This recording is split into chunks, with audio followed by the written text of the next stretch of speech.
Most people see the breath really as a tool of relaxation, right? But that is only part of the story. In this video, I want to kind of break down why that's a very limited perspective of how the breath works and give you a deeper understanding of the role that the breath plays on keeping the nervous system in a certain state, right?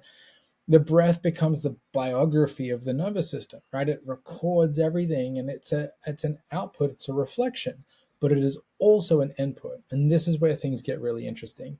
I spent the last decade really working at this intersection of breath, movement, the nervous system, and wellness or health. And this is one of those kind of like mental models or frameworks that just kind of unlocks a different way of looking at things. So I really want to kind of walk through how the breath kind of serves these different purposes, right? I want us to think of the breath through three layers, right? And the three layers we're going to be talking about. Essentially, the first layer is our breath as a mirror, right? The second layer is our breath as a lever. And then the third layer is our breath becomes a programmer. And I'm going to break each of these things down, right? I just use this language because it helps us kind of comprehend how and why the breath works the way it does, right? So what does a mirror do, right? A mirror reflects, right? So in this state, our breath is often reflecting our unconscious state, right? The first layer to understand here is something called neuroception, right? A term coined by Stephen Porges of polyvagal theory. Neuroception is kind of like my nervous system scanning the environment. This is subconscious or unconscious, right? This is me picking up on these telltale signs of the environment or people's facial expressions or tone of voice, right? To give me a picture of the world. Now, if something's threatening, right? As a loud bang or a noise or someone comes too close, and what do? A gasp, right? That is a reflexive response, right? So my nervous system perceived threat, and then my breath was triggered, right? That breath alongside an elevation of my heart rate, my pupils might dilate, right? This is this autonomic response where my body is then preparing, right, to do what it needs to do. So layer number one is this mirror, my breath reflecting my unconscious state. Like, let me give you another example of that, right? If I notice I catch myself holding my breath, right, that is a mirror that perhaps I'm experiencing fear or stress, right? This unconscious breath holding pattern, right, is mirroring the fact that I am feeling stressed or fearful, right? But step number two is the breath becomes a lever, right? So instead of just reflecting what's going on, it begins to affect what's going on, right? So let's come back to that example, right?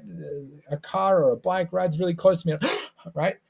My nervous system is then kind of feeding this information back and forth, right? If I continue to, right, my breath is saying, yeah, let's keep going with that sympathetic response. Let's keep moving into fight, flight, action, survival, right? And this is going to engage the limbic system, right? Our whole system is going to shift towards dealing with this threat because my breath is now driving, right, that state. What happens if and then and I go back to breathing slowly and rhythmically, right? This is a lever. That information is now feeding into my nervous system, right? To basically say, oh, we don't need to keep going into the stress response. That was a near miss. We're safe. We're okay. And the nervous system can downshift.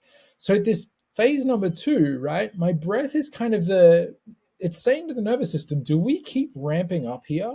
Or do we start to decelerate and de-escalate and come back to a parasympathetic state, a state of calm, a state of repair and restoration, right? So this is where most people start to interpret or understand, oh yeah, this is how breathwork works, right? I can breathe in a certain way and it makes me feel a certain way. So this is one step above it just being a mirror and reflecting my unconscious state.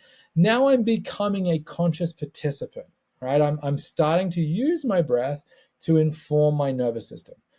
But where it gets really interesting is consistency and long term. What happens is my breath is beginning to write the code for my nervous system. It is beginning to condition or program my nervous system into how we should respond in the future, right? And so when we start to leverage our breath and start to affect our nervous system, this literally gives us a different outcome over time, right? I'm starting to program into my nervous system how we want ourselves to respond. Because if I come in and begin to use the breath and I calm down my physiology, that's what my nervous system learns. Now, this is the part. I keep saying this is the part because this just unfolds into so many areas. When we really kind of now understand that role of programming the nervous system, this is where dysfunctional breathing becomes a big problem, right? My dysfunctional breathing, because I'm breathing erratically or shallow, or I take faster breaths than I should, and perhaps I learned to do that because of my back pain or the chronic stress or my childhood trauma, right? This could be all these different reasons. But my breath becoming this programmer, dysfunctional breathing, right? Fast, shallow, upper chest, mouth. These things are beginning to inform the nervous system, right? And this is creating a new baseline, right? This new baseline is more sympathetic. It's more fight flight. It's more threat detective, hypervigilant, right? And so a lot of people can get stuck where their breathing is actually writing this code for their nervous system to say, the world is scary. We always need to be ready to run away or to fight, right?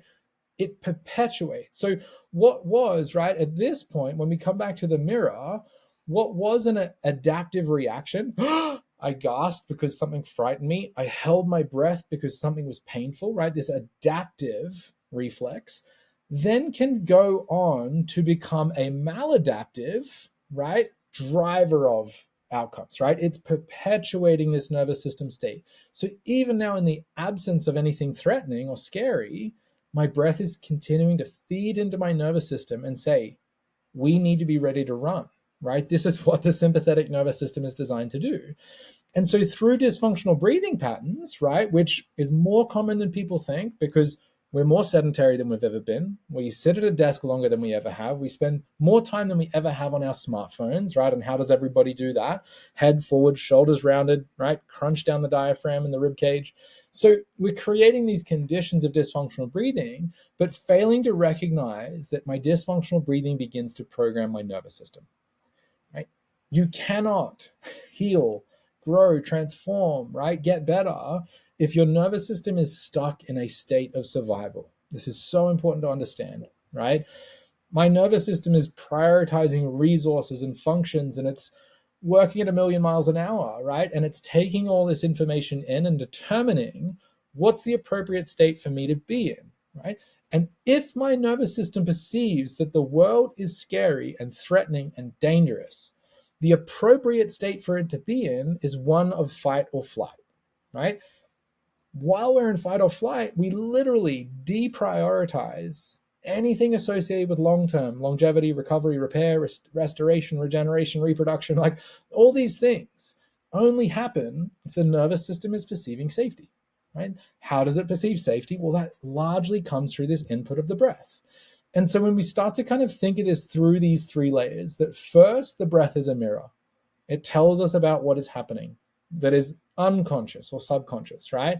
My fears, my anticipation, my apprehension, my anxiety, right? These things are all reflected in my breath. And if I learn to look in that mirror, I start to see and learn, where are my triggers? What environments, what things cause this disruption of my state?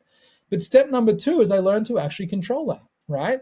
When I get anxious and I notice I'm breathing quickly, I can input, right? I can consciously manipulate and I can breathe slowly. I can breathe through my nose. I can breathe with my diaphragm and extend my exhale, for an example. And this is going to start to override the system, right? This top down, me controlling my breath, and this bottom up, the information coming from my body and my breath to my brain, allows the nervous system to shift into a more parasympathetic state. But then finally, long term, what I practice, I get good at, right? So either of these things can just be an upward or a downward spiral, right? Every time I get in and leverage my breath, I'm starting to write a different code for my nervous system into how it is going to respond in the future. And a lot of people use these really, what I would argue, kind of like damaging labels because they set an identity for themselves, right? I'm just an anxious person. I'll always be anxious. I've always been anxious, right? Your nervous system is highly malleable. It's plastic, right? We can absolutely change our nervous system over time. We can change our identity over time, but we have to understand what's writing the program, right? What's writing the program is largely my breath and my body. These things I can control. The vast majority of people today are breathing dysfunctionally or at least non optimally, right? Breathing is a learned behavior. So I go through a period of intense stress and I learn to breathe shallow and fast, right? But that then feeds into my nervous system as to how I predict and see and perceive the world, right? Someone that sees the world as scary versus someone that sees the world as safe have a very different experience of life. But what is it that's determining safety or threat? It's my breath, largely, right? When I breathe rapid, fast, shallow, erratic, right? My body senses danger. When I breathe slow, steady, rhythmically, right? My body senses safety. Breathing happens 20 to 25,000 times a day. If you've learned to breathe in a non-optimal way because of trauma, stress, dysfunction, pain, injury, whatever it might have been, then your breath may well be writing this code into your nervous system to say, we need to stay vigilant. We need to stay in this mode of threat detection, sympathetic, fight, flight. And that in and of itself is what prevents healing, growth, transformation, adaptation, because my nervous system is continually being fed this information that the world is scary. Right? So breath, far more than a tool of relaxation, right? It really comes back to this idea of a interface, right? It is a regulatory interface, right? I can notice what's coming up from my breath as to what's happening unconsciously. I can leverage that and I can input some conscious intervention, right? I breathe differently and change the way I feel. And then I can begin to long term create these different conditions in my body. And that is what allows for change and growth. If you're a practitioner, this is arguably, it's not even arguable in my mind anymore, like this is the greatest unlock, right? In terms of our ability to support someone's growth and transformation, because it is the nervous system that determines whether or not someone is able to progress and change or to stay stuck, right? And it's very difficult to change the state of the nervous system without understanding this role of the breath as a programmer. I hope this helps. If you are interested and you want to learn a little bit more, leave a comment. I'll reach out, join our newsletter. But understand that breath is far more than just a simple tool of relaxation. And in fact, right, it is an interface that allows us to start to communicate with the nervous system.